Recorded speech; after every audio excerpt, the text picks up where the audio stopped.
नमस्कार friends. Railway D group के लिए जीए एंड जीएस की जो इम्पोर्टेंट क्वेश्चन सीरीज चल रही है उसका ये सेकंड वीडियो है। बीते कुछ दिनों से किसी काम में व्यस्त होने के कारण मैं वीडियो उपलब्ध नहीं करा पाया, परंतु अब अपने वो पर डे इम्पोर्टेंट क्वेश्चंस का एक वीडियो आपको मिलेगा। इस सभी क्वेश्चंस है वो इम्पोर्टेंट रहने वाले हैं, इसलिए आप वीडियो को पूरा ध्यान से देखिए और जो भी क्वेश्चंस आपको महत्वपूर्ण लगे, आपको इस प्रकार के क्वेश्चन लगे कि ये मेरे को नहीं आ रहा है, उसके लिए एक पास में नोटबुक रखें और उसमें नोट करते हुए चलिए फ्रेंड्स, क्वेश्चन नंबर 1 देखते हैं। प्रथम क्वेश्चन है, जल की सतह पर उत्पन्न तरंग होती है। जल की सतह पर उत्पन्न तरंग होती है, आंसर होगा अनुप्रस्थ तरंग। जल की सतह पर उत्पन्न तरंग की प्रकृति कैसी होती है? अनुप्रस्थ तरंग। अगला क्वेश्चन है क्वेश्चन नंबर 2, निम्न में कौन विद्युत का सुचालक है? निम्न में कौन विद्युत का सुचालक है? आंसर होगा ग्रेफाइट। जो कार्बन जिसका परमाणु क्रमांक 6 होते हैं, 3 अप्रूव होते हैं, हीरा, ग्रेफाइट और फुलरेन। उसमें से जो ग्रेफाइट है वो विद्युत का सुचालक होता है। क्वेश्चन नंबर 3 है, निम्न में से किसका उपयोग वायुयानों को बनाने में किया जाता है? किसका उपयोग है वो वायुयानों को बनाने में किया जाता है? ऑप्शन में 4 है वो दिए हुए हैं, मिश्र धातु, ड्यूरेलियम, कांसा, पित्तल और मैग्नीशियम धातु है। तो आंसर होगा ड्यूरेलियम। ड्यूरेलियम एक मिश्र धातु है जिसमें अधिकतम मात्रा में ज़्यादा एल्यूमिनियम होती है, बाकी कॉपर होता है, मैग्नीशियम होती है और मैग्नीज भी होता है। ड्यूरेलियम से वो वायुयान बनाए जाते हैं। क्वेश्चन नंबर 4 है, आमाशय में किसका पाचन होता है? आंसर होगा प्रोटीन का। मैं डायरेक्ट आंसर बोलने की कोशिश करूँगा फ्रेंड्स, टाइम कम लगे। आमाशय में किसका पाचन होता है? प्रोटीन का। क्वेश्चन नंबर 5 है, लोहा का सबसे शुद्ध रूप है? आंसर होगा पिटवान लोहा। लोहा का सबसे शुद्ध रूप कौन सा है? सबसे अधिक शुद्ध रूप पिटवान लोहा। क्वेश्चन नंबर 6 है, विद्युत अपघटन में इलेक्ट्रॉन मुक्त होते हैं। विद्युत अपघटन में इलेक्ट्रॉन किस पर मुक्त होते हैं? एनोड पर। इलेक्ट्रॉन स्वयं है वो ऋणावेशित होते हैं और एनोड है, एनोड और कैथोड है। जो दो विद्युत अपघटनीय प्रक्रिया होती है उसमें एनोड और कैथोड दो सिरे होते हैं, जिसमें कैथोड ऋणावेशित होता है और एनोड धनावेशित होता है। इसलिए जो इलेक्ट्रॉन होते हैं वो कैथोड पर एनोड पर है वो मुक्त होते हैं। अगला क्वेश्चन है क्वेश्चन नंबर 7, आदर्श गैस का अवस्था समीकरण है। आदर्श गैस का अवस्था समीकरण है, आंसर होगा बी, पीवी बराबर एनआरटी। पीवी बराबर एनआरटी। अगला क्वेश्चन है क्वेश्चन नंबर 8, एक समान वेग से चलते हुए जहाज में बैठा व्यक्ति ऊपर की तरफ एक गेंद फेंकता है तो गेंद वापस गिरेगी, कहाँ गिरेगी? 4 ऑप्शन है, आंसर होगा हाथ में।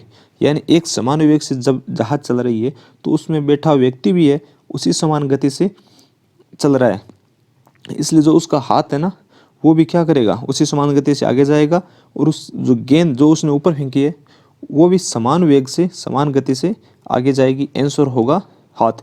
इस प्रकार के क्वेश्चंस भी आते हैं। क्वेश्चन नंबर 9 है, मोटर की हेडलाइट में कौन सा दर्पण लगा होता है? मोटर की जो हेडलाइट होती है उसमें अवतल दर्पण लगा होता है और मोटर की जो पीछे का दृश्य देखने के लिए कौन सा दर्पण लगा होता है? तब करना है उत्तल दर्पण। आंसर है अगला जड़त्व का गुण। जड़त्व का गुण, यानी 4 ऑप्शन दे रखे हैं। प्रत्येक वस्तु में होता है, केवल गतिशील वस्तु में होता है, किसी भी वस्तु में होता है, हो सकता है, या किसी भी वस्तु में नहीं होता। आंसर होगा प्रत्येक वस्तु में होता है। यानी जड़त्व का गुण है वो प्रत्येक उस वस्तु में होता है जिसका अपना द्रव्यमान होता है, जिसका अपना मास होता है। जिस किसी भी वस्तु का द्रव्यमान है, चाहे कम हो ज़्यादा हो जो भी हो, उस वस्तु का जड़त्व होगा, और जिसमें द्रव्यमान नहीं है उसका जड़त्व नहीं होता। अगला क्वेश्चन नंबर 11, गैस पदार्थों के अणुओं के बीच आकर्षण बल का मान क्या होता है? नगण्य होता है। यानी जो गैस, जितनी भी गैसें होती है उनके जो अणु होते हैं उनके मध्य आकर्षण का बल कितना होता है? नगण्य होता है, यानी बहुत कम होता है। और द्रव्य के मध्य उनकी वजह कुछ ज़्यादा होता है और ठोस में सबसे अधिक होता है। अगला क्वेश्चन है क्वेश्चन नंबर 12, लैंगिक संपर्क द्वारा फैलने वाले रोग हैं। लैंगिक संपर्क द्वारा फैलने वाले रोग है, आंसर होगा उपयुक्त सभी। तीनों रोग लैंगिक संपर्क से फैलते हैं, सिफिलिस, गोनोरिया और एड्स। अच्छा क्वेश्चन है, इस प्रकार के क्वेश्चन ध्यान में रखें। सिफिलिस, गोनोरिया और एड्स एक अलग अलग 3 है, वो अलग रोग आके एक इनमें से कोई एक आ सकता है और उस तरह से भी पूछा जा सकता है ये क्वेश्चन। क्वेश्चन नंबर 13 है, बॉक्साइट निम्न में से किस धातु का अयस्क है? बॉक्साइट किस धातु का अयस्क है? आंसर होगा डी, एल्यूमिनियम का। बॉक्साइट किस धातु का अयस्क है? एल्यूमिनियम का। भारत में सबसे ज़्यादा बॉक्साइट उत्पादन कौन करता है? उड़ीसा। भारत में सबसे ज़्यादा बॉक्साइट कौन उत्पादन करता है? उड़ीसा। एल्यूमिनियम, एल्यूमिनियम का परमाणु क्रमांक होता है 13, संयुक्ता होती है इसकी +3। जो प्रथम क्वेश्चन था, सेकंड क्वेश्चन था ड्यूरेलियम, जिससे वायुयान बनाए जाते हैं। ड्यूरेलियम भी एक मिश्र धातु है, उसमें एल्यूमिनियम क्या होती है? अधिकतम मात्रा में होती है, यानी लगभग 70 से 75% तक एल्यूमिनियम होती है। बाकी कॉपर, मैग्नीशियम और मैग्नीज होते हैं। क्वेश्चन नंबर 14 है, न्यूटन सेकंड मात्रक है। न्यूटन सेकंड मात्रक है आवेग का। न्यूटन सेकंड किसका मात्रक है? आवेग का। अगला क्वेश्चन है, हृदय की धड़कन किस यंत्र द्वारा आसानी से सुनी जा सकती है या सुनी जाती है? आंसर होगा स्टेथोस्कोप। हृदय की धड़कन है वो किससे सुनी जाती है? स्टेथोस्कोप से। अगला क्वेश्चन है क्वेश्चन नंबर 16, श्वेत प्रकाश जब प्रिज्म से गुजरता है तो जो रंग सबसे कम विचलित होता है वह है लाल। श्वेत प्रकाश जब प्रिज्म से गुजरता है तो लाल रंग है वो सबसे कम विचलित होता है। श्वेत प्रकाश है जब प्रिज्म से गुजरता है तो जो बनने वाला जो स्पेक्ट्रम होता है वो इस प्रकार से होता है। इन जो रंगों की व्यवस्था इस प्रकार होती है, VIBGYOR। हिंदी में बेंजानी है पिनाला होता है, यानी वॉयलेट से लेकर रेड तक। तो श्वेत प्रकाश जब प्रिज्म से गुजरता है तो सबसे कम विचलित होने वाला रंग कौन सा होता है? लाल। और सबसे अधिक बैंगनी, सबसे अधिक बैंगनी। अगला क्वेश्चन है क्वेश्चन नंबर 17, भारत में सबसे ज़्यादा उत्पादन किस फसल का होता है? भारत में सबसे ज़्यादा उत्पादन किस फसल का होता है? आंसर होगा धान अर्थात चावल का। भारत में सबसे ज़्यादा उत्पादन है वो चावल का होता है, धान का। अगला क्वेश्चन है क्वेश्चन नंबर 18, किसी वस्तु को गर्म किया जाए तो उसके अणुओं की चाल क्या होगी? बढ़ जाएगी। या अणुओं की ऊर्जा कम हो जाएगी, अणुओं का भार बढ़ जाएगा, या अणुओं का भार कम हो जाएगा? आंसर होगा किसी वस्तु को गर्म किया जाए तो उसके अणुओं की चाल बढ़ जाएगी। यानी जब किसी वस्तु को अपन गर्म करेंगे तो उस वस्तु की जो अणु है वो एनर्जी प्राप्त करके, गर्म होकर एनर्जी प्राप्त करके वो है उस साइडों में जो आसपास की दीवारें हैं, चारों तरफ की दीवारों को से टकराने लगेंगी। वो गर्म होकर है वो उनका वो वेग हासिल कर लेंगी, उनकी चाल है वो बढ़ जाएगी। क्वेश्चन नंबर 19 है, आवृत्ति का ऐसा ही मात्रक होता है। आवृत्ति का ऐसा ही मात्रक है वो हर्ट्ज होता है। आवृत्ति का ऐसा ही मात्रक हर्ट्ज होता है। क्वेश्चन नंबर 20 है, इनमें से कौन गर्म करने पर ठोस से गैस में बदल जाता है? लोहा नहीं बदलता ठोस से गर्म गैस में, लेड नहीं बदलता, जस्ता है वो भी नहीं बदलता। आंसर होगा आयोडीन। गर्म करने पर ठोस से गैस में बदलने वाला ऑप्शन कौन सा है? आयोडीन। अगला क्वेश्चन है क्वेश्चन नंबर 21, एक मोल बंधनों को तोड़ने के लिए आवश्यक ऊर्जा को कहते हैं बंधन ऊर्जा। काफ़ी अच्छा क्वेश्चन है फ्रेंड्स। एक जो संकीर्ण ऊर्जा, दहन की ऊष्मा, गठन की ऊष्मा, ये 4 ऑप्शन है, इसमें से आंसर अपने को क्या करना है? बंधन ऊर्जा।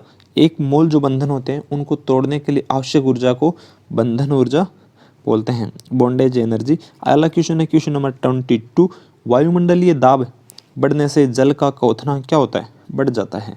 जब वायुमंडल का दाब बढ़ता है तो जल का क्वथनांक बढ़ जाता है, और जब अपन ऊंचाई पे जाते हैं तो वायुमंडल का दाब क्या होता है? घटता जाता है। इसलिए जल का क्वथनांक भी क्या होता है? कम होता जाता है। अगला क्वेश्चन है क्वेश्चन नंबर 23, हीमोफीलिया है। हीमोफीलिया क्या है? हीमोफीलिया एक आनुवांशिक रोग है, एक जेनेटिक डिजीज है, यानी ये एक पीढ़ी से दूसरी पीढ़ी में स्प्रेड होने वाला, बढ़ने वाला रोग है। क्वेश्चन नंबर 24 है, निम्न में से कौन विषाणु जनित रोग नहीं है? कौन विषाणु जनित रोग नहीं, यानी कौन सा रोग है वो विषाणु से नहीं होने वाला? तो आंसर होगा हैजा। अब ध्यान रखें, जो इस प्रकार के क्वेश्चन है वो अपने को एक साथ बहुत कुछ सीखने को मिलता है, जैसे चेचक, पोलियो और खसरा। तो इनको नोट कर लो आप, एक जो पास में नोटबुक रख रखी है आपने उसमें कि चेचक, पोलियो और खसरा ये तीनों है, ये तीनों विषाणु से होने वाले रोग हैं, जबकि हैजा है वो विषाणु से नहीं होता। एक क्वेश्चन अगर अपन एक बार में एक ही क्वेश्चन पढ़ेंगे तो इस प्रकार से अपन तैयारी नहीं कर सकते।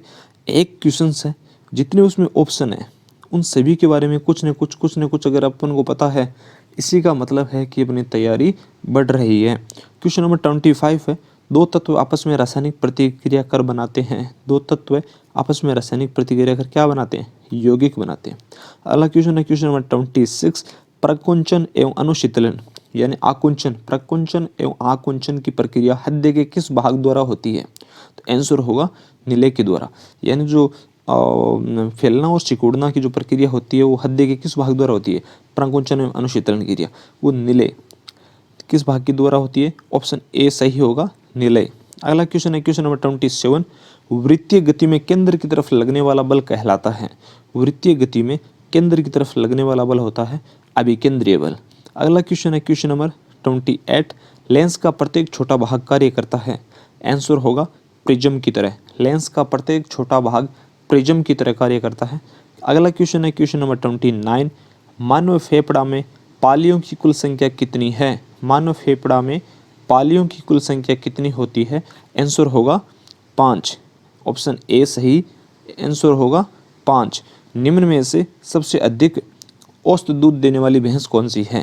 ये 4 भैंसों की नस्ल है मुर्रा, जाफराबादी, भदवारी और नागपुरी।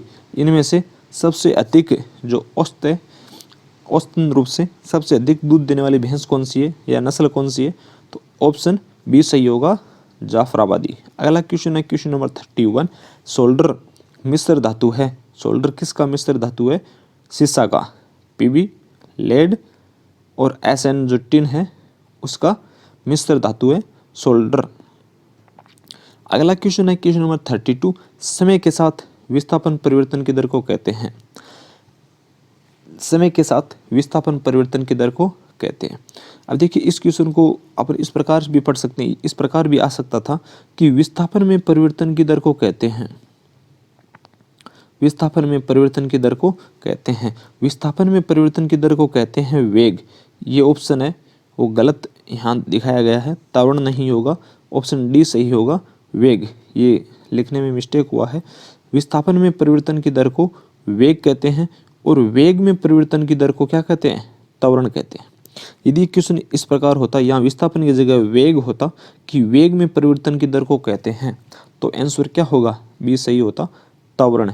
यह है विस्थापन में परिवर्तन की दर को क्या कहते हैं? तो विस्थापन में परिवर्तन की दर को वेग कहते हैं। और वेग क्या है? एक सदिश राशि है, एक वेक्टर क्वांटिटी है, सदिश राशि है। सदिश राशि से मतलब है कि इस प्रकार की राशि जिसका परिमाण भी हो और दिशा भी हो, जिसकी दिशा और परिमाण दोनों हो, वो क्या होती है? सदिश राशि। जबकि अदिश राशि की दिशा नहीं होती, वो क्या होती है? स्केलर क्वांटिटीज, उसकी दिशा नहीं होती, केवल उसका परिमाण होता है।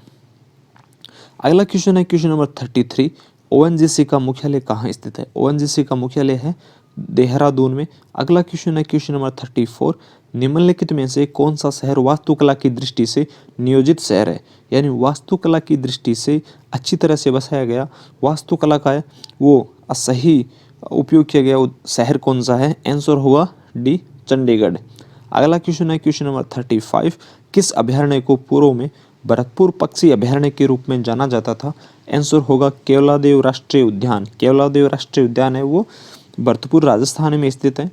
पहले इसको भरतपुर पक्षी अभयारण्य कहते थे और अब ये क्या किस नाम से जाना जाता है? केवलादेव राष्ट्रीय उद्यान। अगला क्वेश्चन है भारतीय विज्ञान संस्थान कहाँ पर स्थित है? आंसर होगा बेंगलुरु में।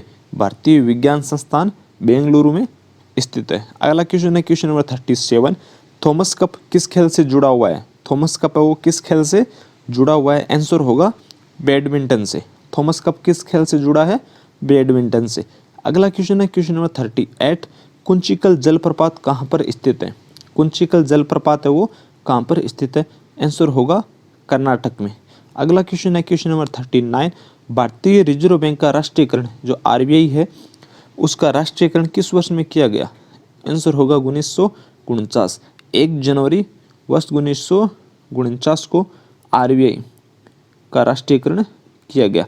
अगला क्वेश्चन है क्वेश्चन नंबर 40, लास्ट सफर किसने चित्रित किया था? लास्ट सफर एक वो रचना है, एक चित्रकला है, किसने चित्रित किया था? आंसर होगा लियोनार्डो दा विंची ने। लियोनार्डो दा विंची ने। अगला क्वेश्चन है क्वेश्चन नंबर 41, उच्चतम न्यायालय के न्यायाधीशों की सेवानिवृत्ति की उम्र क्या होती है? उच्चतम न्यायालय के न्यायाधीशों की सेवानिवृत्ति की उम्र क्या है? आंसर होगा सी, 65 साल, 65 ईयर्स अबोह होने पे उच्चतम न्यायालय के न्यायाधीशों को घर भेज दिया जाता है। आंसर सी सही होगा 65 साल। अगला क्वेश्चन है क्वेश्चन नंबर 42। नवंबर में भारत का कौन सा राज्य संगई महोत्सव मनाता है? नवंबर में भारत का कौन सा राज्य वो संगई महोत्सव मनाता है? आंसर होगा पूर्वोत्तर का मणिपुर राज्य। मणिपुर राज्य वो नवंबर माह में संगई महोत्सव मनाता है। अगला क्वेश्चन है क्वेश्चन नंबर 43। गेहूं का सबसे बड़ा उत्पादक राष्ट्र कौन सा है? गेहूं का सबसे बड़ा उत्पादक राष्ट्र कौन सा है? तो कौन सा देश है? अपना पड़ोसी चीन। गेहूं का सबसे बड़ा उत्पादक राष्ट्र है वो अपना देश है, अपना जो पड़ोसी देश है वो चीन है। आंसर होगा 44। सिंधु घाटी सभ्यता के लोगों का बंदरगाह नगर कौन सा था? आंसर होगा डी लोथल। सिंधु घाटी सभ्यता के लोगों का जो बंदरगाह था, पोर्ट था, वो लोथल था। क्वेश्चन नंबर 45 है महात्मा बुद्ध ने अपना प्रथम उपदेश कहाँ दिया था? आंसर होगा सारनाथ में। महात्मा बुद्ध ने अपना प्रथम उपदेश कहाँ दिया था? आंसर बी सही है, सारनाथ में। अगला क्वेश्चन है क्वेश्चन नंबर 46। दास कैपिटल पुस्तक के रचयिता कौन है? दास कैपिटल जो पुस्तक है उसके रचयिता कौन है? आंसर होगा Karl Marx. Karl Marx. Question number 47 है भूटान ने कब विदेशी चैनलों को निषिद्ध कर दिया था? भूटान ने अपने जो लोकेलिटी है यानी अपनी जनता के लिए कब जो आउट ऑफ भूटान है चैनल है जितने भी विदेशी चैनल उनको बंद कर दिया था? आंसर होगा बी वर्ष 2005 में। भूटान ने वर्ष 2005 में विदेशी चैनलों को निषिद्ध कर दिया था। क्वेश्चन नंबर 48 है भारत का सबसे लंबा समुद्री पुल जोड़ता है? भारत का सबसे लंबा समुद्री पुल है ए बी सी डी, ये जो 4 ऑप्शन है इसमें से किसको जोड़ता है? तो आंसर होगा बांद्रा वर्ली को। भारत का सबसे लंबा समुद्री पुल बांद्रा वर्ली को जोड़ता है। अगला क्वेश्चन है क्वेश्चन नंबर 49। बंगाल का विभाजन हुआ था? बंगाल का विभाजन है वो 4 वायसराय के नाम दे रखा है कि A B C D. Bengal का विभाजन निम्न में से किसके समय में हुआ था? आंसर होगा डी लॉर्ड कर्जन के समय में। वर्ष 1905 में लॉर्ड कर्जन के शासनकाल में हुआ था बंगाल का विभाजन। आंसर होगा डी सही। अगला क्वेश्चन है क्वेश्चन नंबर 50। किस वंश ने मौर्य वंश की जगह ली थी? यानी मौर्य वंश की जगह वो किस वंश ने ली थी? आंसर होगा शुंग वंश ने। शुंग वंश की स्थापना किसने की थी? तो आंसर होगा पुष्यमित्र शुंग ने। शुंग वंश की स्थापना पुष्यमित्र शुंग ने की थी। और मौर्य वंश का जो अंतिम शासक था बृहदर्थ, उसकी हत्या करके, बृहदर्थ की हत्या करके शुंग ने पुष्यमित्र शुंग ने शुंग वंश की स्थापना की थी। और शुंग वंश का अंतिम एवं 10वां शासक था भवभूति। शुंग वंश में 10 शासक हुए थे, 10वां या अंतिम शासक पूछे तो आंसर होगा भवभूति। अगला क्वेश्चन है क्वेश्चन नंबर 51। किस मुगल शासक का काल हिंदी साहित्य काल स्वर्ण काल माना जाता है? यानी हिंदी साहित्य का स्वर्ण काल है वो किस मुगल शासक का काल है वो माना जाता है? तो आंसर होगा अकबर। अकबर का शासनकाल हिंदी साहित्य का स्वर्ण काल माना जाता है। यदि यही क्वेश्चन आए चित्रकला का स्वर्ण काल माना जाता है तो आंसर होगा जहांगीर। यानी किस मुगल शासक का काल है वो चित्रकला के लिए स्वर्ण काल माना जाता है? आंसर बी सही होता है उस दौरान जहांगीर। अगला क्वेश्चन है क्वेश्चन नंबर 52। 52 नंबर क्वेश्चन है कि वर्ष 1943 में सुभाष चंद्र बोस के नेतृत्व में आज़ाद हिंद फौज का गठन कहाँ किया गया? आंसर होगा ए रंगून में। वर्ष 1943 में सुभाष चंद्र बोस के नेतृत्व में आज़ाद हिंद फौज का गठन रंगून में किया गया। अगला क्वेश्चन है क्वेश्चन नंबर 53। सलीम अली पक्षी विज्ञान एवं प्राकृतिक इतिहास केंद्र कहाँ स्थित है? आंसर होगा ए कोयम्बटूर में। सलीम अली पक्षी विज्ञान एवं प्राकृतिक इतिहास केंद्र कोयम्बटूर में स्थित है। सलीम अली एक पक्षी विज्ञानी थे, पक्षी प्रेमी थे। अगला क्वेश्चन है क्वेश्चन नंबर 54। 54 number question. किस मुगल कालीन चित्रकार ने पशु पक्षियों व फलों का चित्र उभारा था? किस मुगल कालीन चित्रकार ने पशु पक्षियों व फलों का चित्र उभारा था? आंसर बी होगा अबुल हसन ने। अबुल हसन ने मुगल कालीन जो चित्रकार ये जहांगीर के दरबार में रहता था, जो अबुल हसन है वो जहांगीर के दरबार में रहता था। इसने पशु पक्षियों व फलों के बहुत सारे है वो चित्र बनाए थे।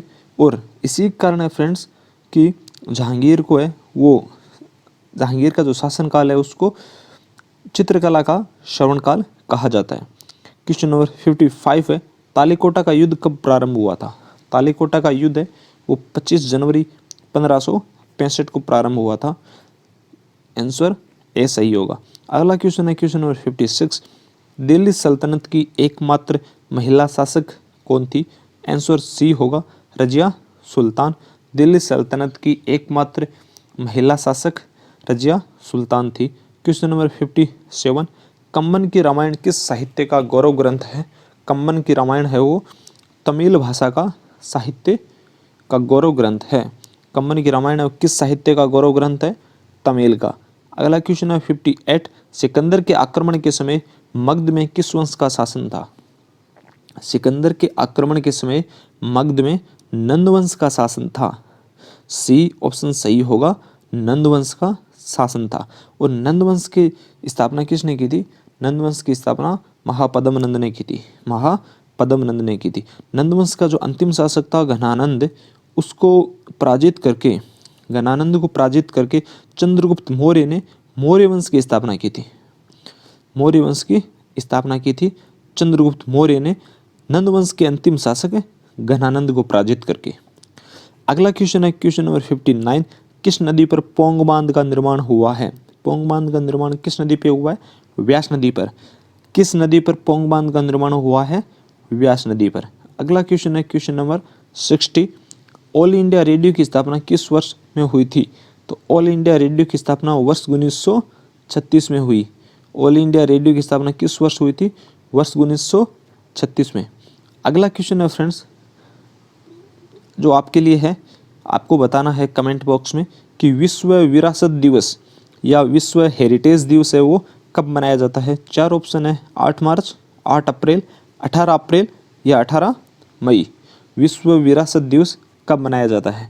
साथ में फ्रेंड्स आपको कमेंट बॉक्स में यह भी बताना है कि आने वाले वीडियोज में जो क्वेश्चन है वो ऑब्जेक्टिव रखें, यानी जिस प्रकार अपने अभी क्वेश्चन किए हैं इस प्रकार रखें, या वन लाइनर रखें, यानी क्वेश्चन और जस्ट नीचे आंसर ABCD या ABCD ऑब्जेक्टिव टाइप न रखकर अपन डायरेक्ट है वो आंसर देखें।